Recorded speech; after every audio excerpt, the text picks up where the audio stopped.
amazing knock today. 5 innings in, you're in super form. Have you felt in better nick? There was a few comments around that your techniques sharpen up. Have you felt as good as you have right now? Oh, I think any time that you manage to get a few runs, you feel pretty good about your game. And my technique's probably tightened up slightly. There's been a few technical things that I've worked on that they're just working at the moment. Sometimes you change some things, but you don't get rewarded straight away with the hard work you put in the nets and behind the scenes. So yeah, it's been nice to get a little bit of positive reinforcement, I think, from my game. What's Ricky Ponting? What effect has he had on you in the time you worked together so far in this tournament? Yeah, he's been great. He's been great for all the players, not just myself, not just the batters. Like everyone, he's been brilliant around the group. Sriram's been fantastic. I've worked with him quite a bit. Obviously, JL a lot as well. So, I mean, there's days when you just have different access to different coaches. So you work with everyone equally. So it's not just because punters here, blokes are playing better. That might have a lot to do with it because he puts a lot of work in, but all the coaches put a lot of work in. So, but the answer to the question is, yeah, it's been great to have him around, no doubt. Aaron, Australia has this history of captains or like larger than life characters, but generally when you speak to people about you, they just say, Aaron just keeps it simple. But how have you seen your style? Makes me sound pretty boring, doesn't it? It does actually, but like, yeah.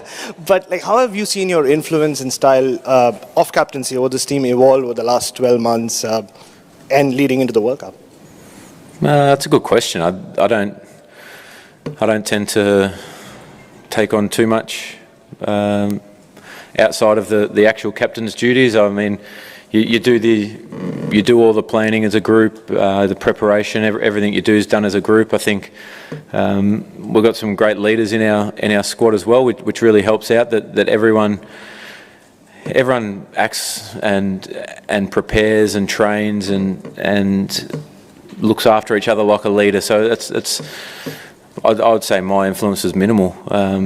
It's more about everyone buying into the culture and doing the job that's asked of them really well, and it's a good environment to be in at the moment. There's a lot of good guys that are doing a lot of good things behind the scenes. No. Aaron, at the end of the Australian summer, which was end of a pretty torrid and you can say it. Period. Okay, it was rubbish. No, it was a tough period where you were changing formats, everything else. You spoke about being perhaps tentative in thought processes and in technique as well. Yeah. Is today's innings? Do you think it's the culmination of kind of coming back from that? And what do you think was key in the time between the end of the Australian season and now?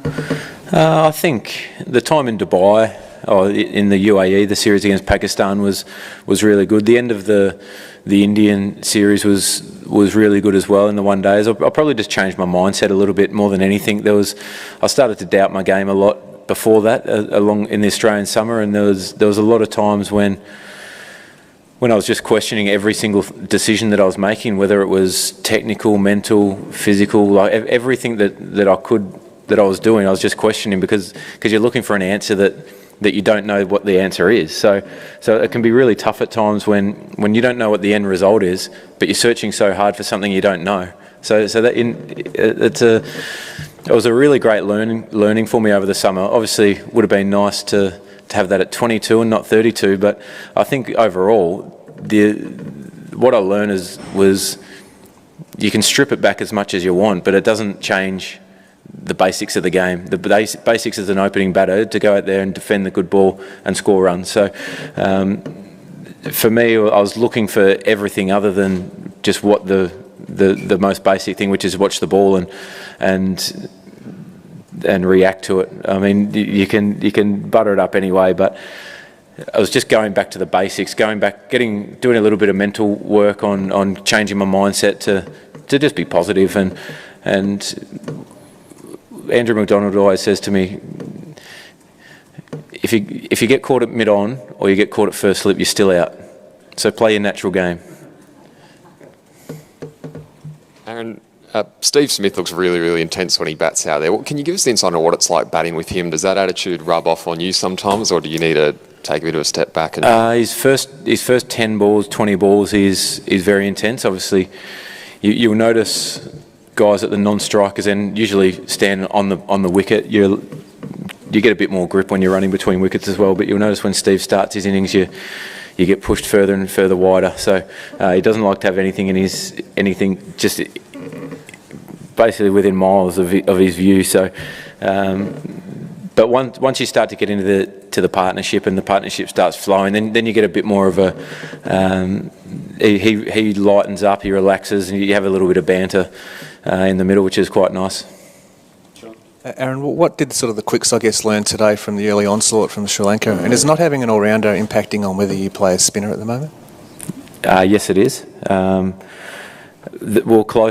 really close to playing a spinner today and going with 3 Quicks, a spinner and Maxi as well. But we just felt that the wicket wasn't going to offer any spin, and with a short boundary, and the wind turned out was going straight across to that short boundary. If we played an extra spinner, you're going to be pretty vulnerable if they get a left and right hand combination in at times. So we felt that the 4th Quick was going to be a bit more of a asset to us, which I think it turned out that it was. I forgot the first part of your question. Sorry. You have to be really adaptable quicker. I think we went in with a plan we felt as though if we bowled good test match line and length that you would be able to, that there'd be enough there.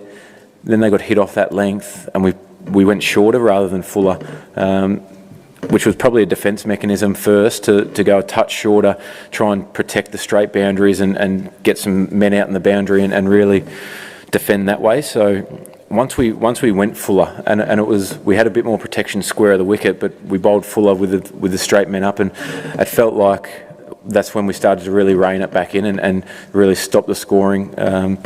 So I think you just have to keep changing it up and chopping and changing your plans as well as your bowlers and your execute. You want to execute all the time, but naturally we go shorter first rather than fuller. And today was a good learning for our boys to bless you, to go fuller as well.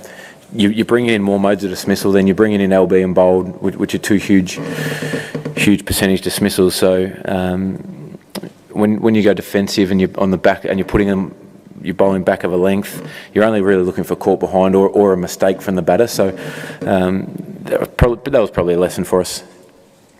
Aaron, can you describe the emotions when you did bring up the 100 today? Yeah, it was all right. Yeah, that's nice. It's always nice to get 100 and contribute to a win. Well, it doesn't really bother me if I get 99 or 100. It doesn't make a huge amount of difference to me personally. As long as you get yourself in a position to help the team win, that's what I'm more worried about. Obviously, that's better than getting none. Don't get me wrong. It was nice to get 100. It just doesn't. It doesn't. Winning the game is far more important than getting 100, a personal milestone. But it was actually nice to kick on past 100 and get 150 and go a little bit deeper than probably what I have. I've done it a couple of times recently in Dubai, but other hundreds have been 104, 5, 10, around that mark that they obviously help get yourself in a good position, but getting a 150 probably allows your side to go a little bit deeper and go a bit harder with your middle order. Aaron, Sri Lankan team manager, he complained to the ICC about pitch, but Sri Lanka team batting also very well today. Yeah. What do you think about pitch? I thought the pitch played beautifully today. I thought it was played. I thought with how dry it was underneath, it might spin a little bit more as the game went on, which it didn't. It played beautiful all day. Maybe a little bit of rain at the start of the Sri Lankan innings helped that. But if you play enough here at the Oval, you know that when there's a nice covering of grass on it, it keeps a bit of pace and carry in the wicket, which you need. Otherwise, they turn into pretty slow and boring type games where all the guys are in front of the wicket, you're bowling stump to stump, and it's not very attractive cricket. So at times you can walk out there and think that the wicket looks like it's going to seam around and it's going to be a minefield for the batters. And they actually play a lot better than they look at times, and I think credit to the groundsman. He's had the cover's on here for a long time. There's been a lot of rain around London over the last few days, so to produce a beautiful wicket like that and a good cricket wicket all round with as limited preparation as he had, I think it was a great effort. Sorry, sir. Yeah. Aaron, you're 4-1 after 5 games, and you played 5 games in 2 weeks. So you sort of relieved that heavy stretch is over. And where do you think you sit in the grand scheme of things as you sort of take stock at the halfway mark? Yeah, it's been a busy period. I know that the boys are looking forward to an extra day off. Travel tomorrow up to Notts. Not much planned on Monday. I think the boys will get out and play some golf or relax however they want to do that. Train Tuesday, Wednesday, play Thursday. So it's still a busy period, no doubt, but it's not as hectic as it has been the last 2 weeks, like you said. So when you're playing really good cricket, it's nice to be playing all the time, and it feels like the back-to-back games are really good because you get on a roll, you get in the playing mode. So. But I think the boys do need that extra day. We'll do the world of good in the next few days, just to mentally refresh as much as anything, because it's been a lot of time on a bus and a lot of time in cricket change rooms. So I think if we would have taken it, no doubt, at the start of the tournament, you want to win every game, but it's unrealistic, I think, at times to think that you're just going to walk in and win every game of a tournament in conditions like this. So yeah, we're happy where we're sitting, but definitely time to sit back and assess where we can improve and what we can do over the next couple of weeks to